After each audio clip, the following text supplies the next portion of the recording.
Okay, good evening to one and all.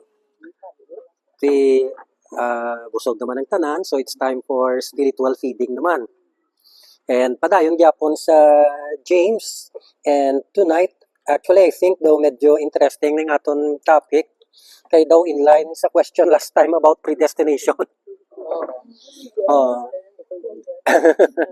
First John, James, no? So, para kita sa chapter 1, verse 16, hasta sa 18, ang aton focus subong is verse 18. Pero basahon ko lang anay ang verse 16, NIV. Don't be deceived, my dear brothers and sisters. Every good and perfect gift is from above, coming down from the Father of the heavenly lights, who does not change like shifting shadows. Then verse 18, He chose to give us birth through the word of truth, that we might be a kind of first fruits of all He created. So, amo nang focus naton subong nga gabi, kagang title sang aton devotional is He chose to give us new birth. So, new birth. Ilang amo ning ginatawag sa Bible nga born again or very popular nga phrase, no? So, He chose to give us new birth. So, liwaton ko, basahon ko liwatang verse 18, He chose to give us birth through the word of truth, that we might be a kind of first fruits of all He created. Tatlo lang kabutang gusto ko i-share. Number 1, it was God who chose to give us new birth. Ang Ginoo na iyang ga-decide, siya ang gapili. There is something mysterious about it, but we will come to that. Number 2, God uses the word of truth to give us new birth. So it's not automatic. Nagagamit ang Ginoo sang means to make us born again. And number 3, God gave us new birth so that we might become first fruits. Interesting na nga term, and we will try to explain that in a little while. So, hopefully matapos tani within 15 minutes. Number 1, it was God who chose to give us new birth. Sa King James Version, ang pag-translate sini, amoy ni, of His own will, He begat us. King James na, no? Old English. Pero ang gusto ko i-emphasize ang words nga of His own will. Kung basahon nyo ang John chapter 1, verse 12 to 13, very popular na siya, to all who receive Him, to those who believe in His name, He gave the right to become children of God. But look at what it says next in verse 13. Children born not of natural descent, nor of human decision, or of a husband's will, but born of God. In other words, if ever we are born again, it is not the result of man's will, it is the result of God's will.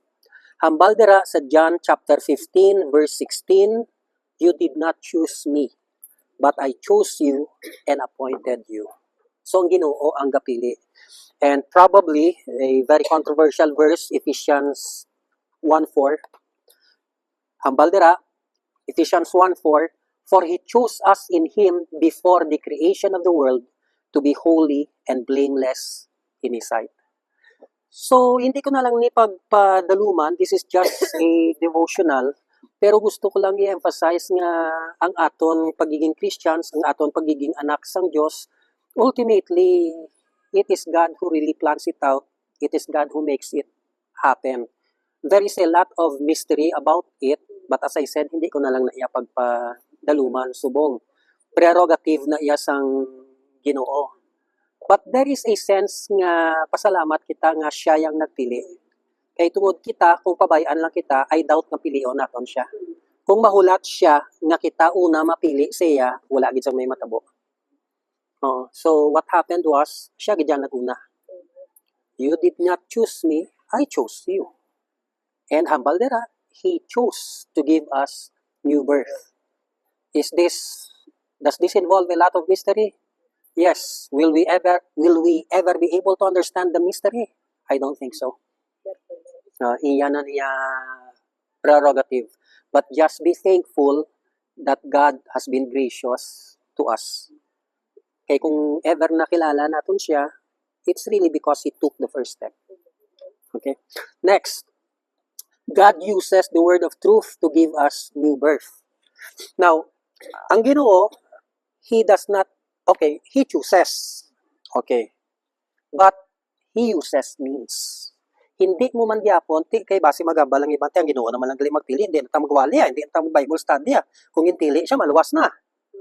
Paimuyong lang kita ka magpungko. That is not how it works. Even though the Lord chooses, yet He implements the choice, medyo technical language, no? If ever He chose you, and He chose you to become His child, He will still use means to draw you to Himself. Kag ang ginagamit niya, ang Word of God. Okay. So, hambal dira, He chose to give us birth through the Word of truth. Kapila niya liwat-liwat sa Bible. Dira sa 1 Corinthians 4:15. Hambal ni Paul, no? Even if you had 10,000 guardians in Christ, you do not have many fathers, for in Christ Jesus, I became your father through the gospel. So may ara kita mga spiritual fathers, no? Ang mga nag-share sa aton sa gospel. They became our spiritual father through the gospel. Kung wala gospel, we will not become children of God. So, ari pagid, 1 Peter 1:23, which I think is even more clear. 1 Peter chapter 1, verse 23. You have been born again, not of perishable seed, but of imperishable through the living and enduring Word of God. So, na-born again ka. How? Through the Word of God. Ang punto mo lang you cannot separate the Word of God from God's act of choosing you. So, hindi ka makahambal, even though it's very mysterious, ngati, ang Ginoo man lang gid ang gapili, pungko lang ko, hindi pwede. We will have to preach, we will have to study the Bible, we will have to evangelize, we will have to share the gospel. Otherwise, no one will be saved. Okay. Ma-point out lang ko sa mga verses about that, Romans 10:17. Faith comes from hearing, and very popular na siya. Faith comes by hearing, and hearing through the word of Christ. Kung wala ka faith, hindi ka maluwas. Pero you cannot have faith unless there is someone who will share with you the word of God. You have to hear the word of God. Gaan ko kamo practical example from the book of Acts. I don't know if you're familiar with the case of Lydia. Hambal diri sa Bible, one of those listening to the preaching of Paul, one of those listening was a woman from the city of Thyatira named Lydia, a dealer in purple cloth. She was a worshiper of God. Now listen to this. The Lord opened her heart to respond to Paul's message. In other words, nagawali si Paul, then God worked at the same time. Ginabrihan niya ang heart ni Lydia. Pero the point is, kung wala sang nagawali, wala man sa pag-abri sang tigapuson. So gadungan ni sila. So that's why I said a while ago, yes, God chooses, but it's not automatic. No, you do not become a child of God automatically. Kinanglan may ara gidya gyapon nga process involved. And the process is hearing the word of God and believing in it. So we all know what gospel is. Kundi hambal that word of truth. The word of truth is the gospel. The good news nga God loved the world so much, He gave us His only begotten Son, who He died on the cross for our sins. Whoever believes in Him will not perish but have everlasting life. So 1 Corinthians 15:1-4. Now, brothers and sisters, I want to remind you of the gospel I preached to you, which you received and on which you have taken your stand. Okay?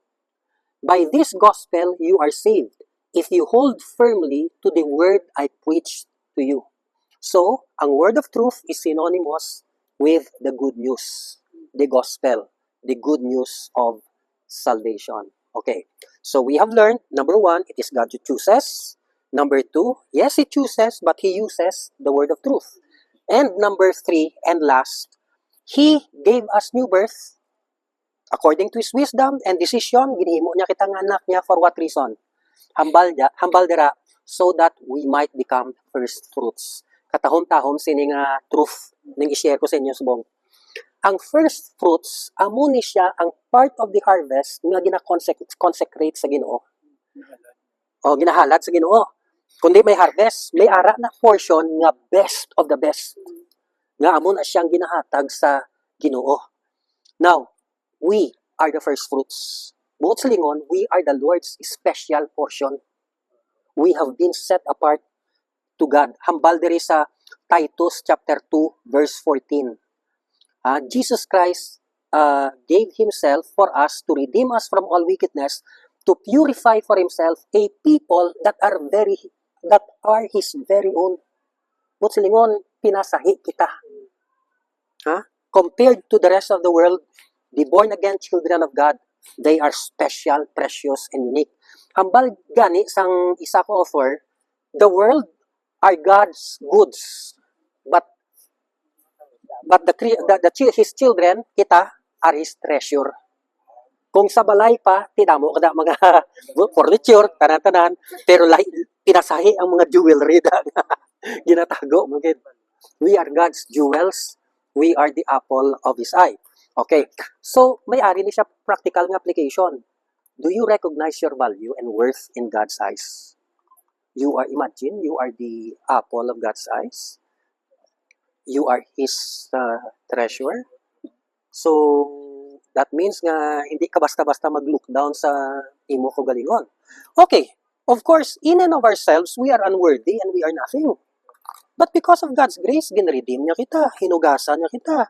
He has crowned us with His grace. We are His special people. We are His treasure. So that means nga ang mga born-again children of God, they have a very special dignity. Kagangwa sila, we have to live up to our family name na we are children of God. Di ba, is gina-remind gina-remind mo, kwan ka bala, ang apelyido mo ni dapat na you should live up to your family name. Oo. Amo man sa aton, you are a child of God, you should live kagara na sa Bible. Walk worthy of the calling with which you were called. We possess a certain dignity. We are the first fruits. In a sense, we are the best of the best. Because of grace, not because of our merit. Because of grace. Pero, ang punto dira, we have to live up to that. We have to live up nga kinanglan balaan gid kita. Kinanglan we have to live a righteous life. And ari pagid. Lastly, ti ano subong kung first fruits ka? May dignity. Okay.